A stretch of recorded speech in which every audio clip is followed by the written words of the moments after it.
Бажаю здоров'я. Сьогодні ми знову завітали до підрозділу БПЛА. Це взвод управління самохідного артилерійського дивізіону 93-ї бригади «Холодний Яр». Саме ці БПЛАшники працюють на одному з найвідоміших українських важких дронів – «Вампірі». Чому «Вампір»? Тому що працює переважно вночі, не любить сонячне світло і після його прильотів у росіян різко падає рівень оптимізму.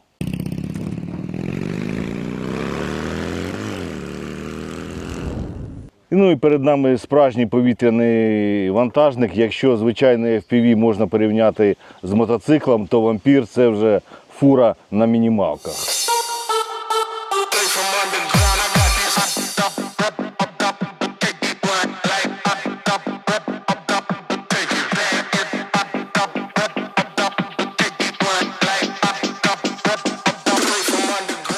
Тічер, скажи, а скільки він може підняти?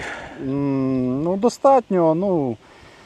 В залежності від відстані і погодних умов, на які ми летимо. В ідеальних умовах, в принципі, на одному комплекті баток, тому що це «Вампір» третього покоління, я сподіваюся, це не військова таємниця, він бере 4 батки на себе, він може закривати з вагою повним бойовим навантаженням 17 км на 15 кг. Якщо з одним комплектом баток, то в принципі при хороших погодних умовах 12 кг, 13 кілометрів він затягне.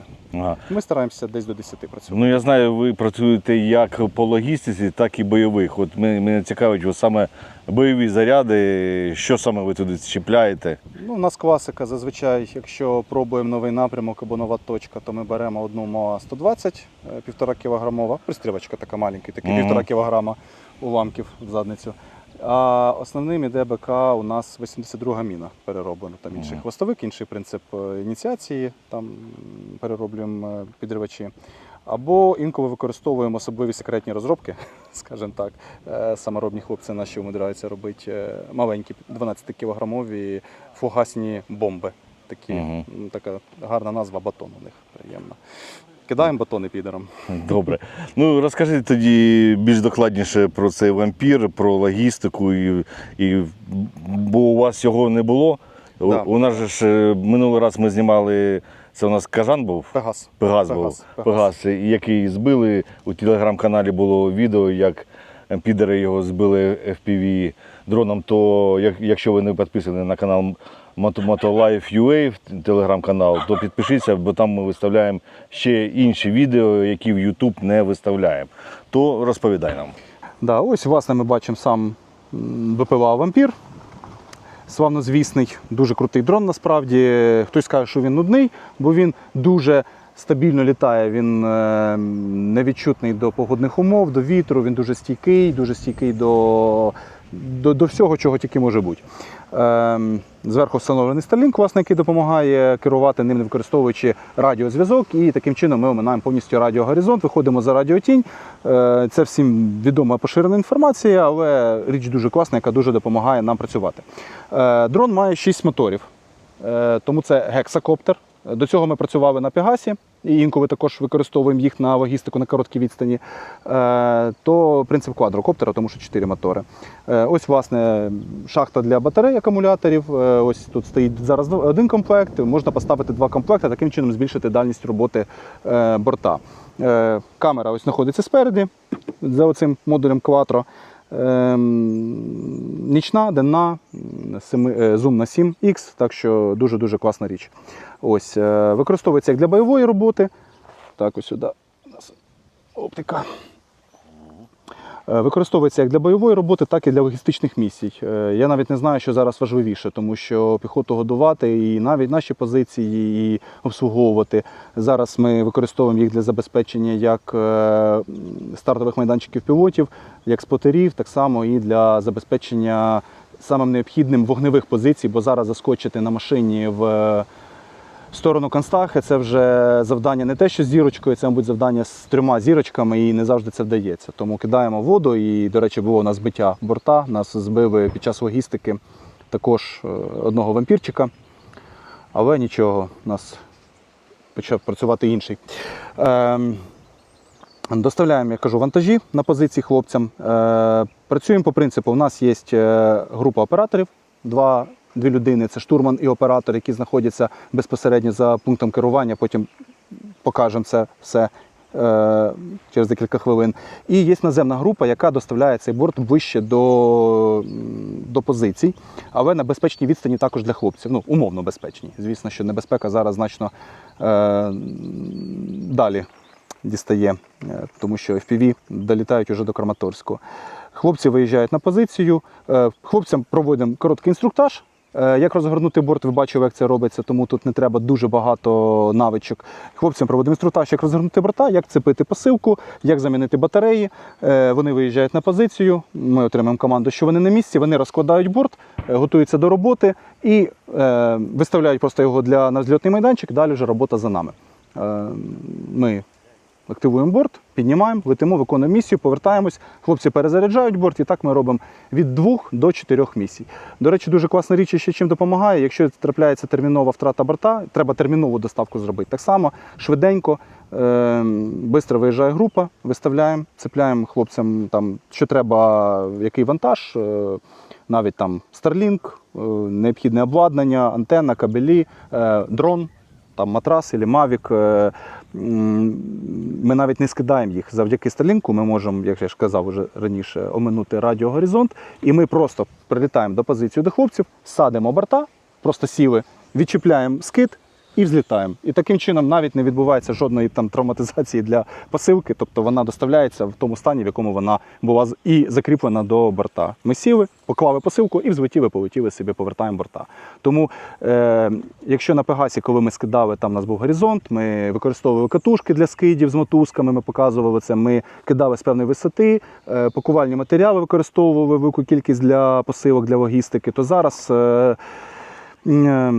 як сказати, цілісність посилок доставки 100%. Тобто посилки скидаються з висоти максимум метр, або якщо при потребі, якщо дуже цінне хрупке обладнання, то взагалі кладеться на землю при посадці. І все. Тобто дуже-дуже круто. Ось, іграшка дуже класна. Іграшка. Справжня вантажівка для хлопців до позиції, правду кажуть. Фура без неї нікуди і ніяк. Для логістики незамінна річ і на ураження також. Але з ураженнями складніше, тому що кількість перехватчиків на FPV-перехватчиків, перехоплювачів на ЛБЗ значно вища, ніж під час логістичних місій.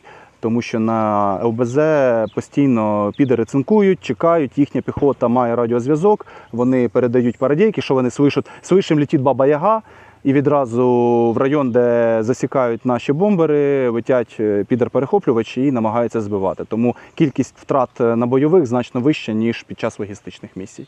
І це стосується не лише нашого підрозділу, це загальна статистика, на жаль, така сумна по всім підрозділам бригади. А зараз пропоную перейти до пункту управління цим чудовим бортом і покажемо, як воно працює, як воно літає.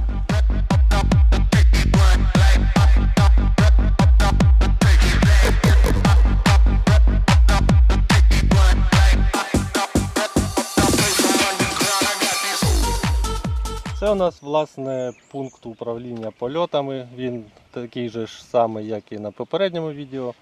Відрізняється тільки інтерфейс основної програми. Врешті все те ж саме.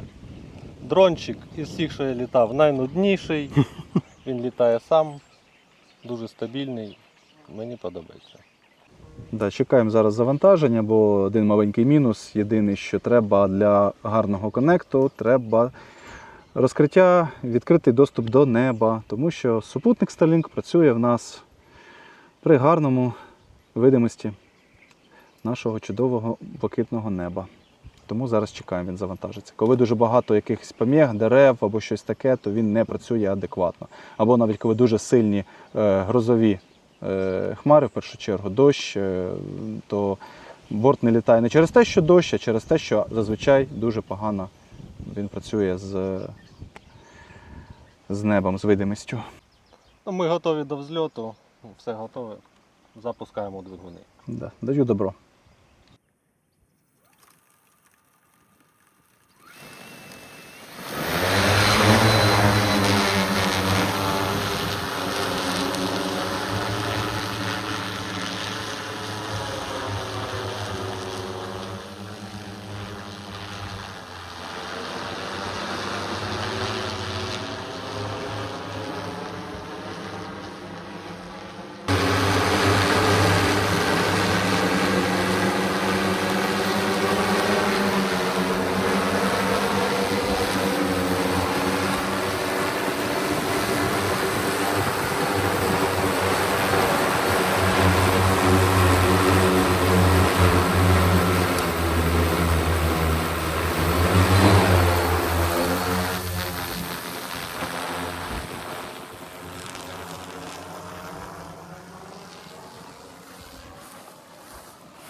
Сучасна війна давно стала війною технологій. І поки росіяни намагаються штурмувати посадки, українські оператори БПЛА продовжують методично пояснювати їм переваги дистанційного навчання.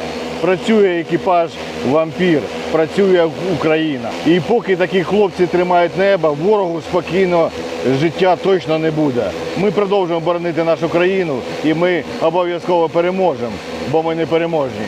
Слава Україні, слава ЗСУ, слава волонтерам, а Путін – гандон.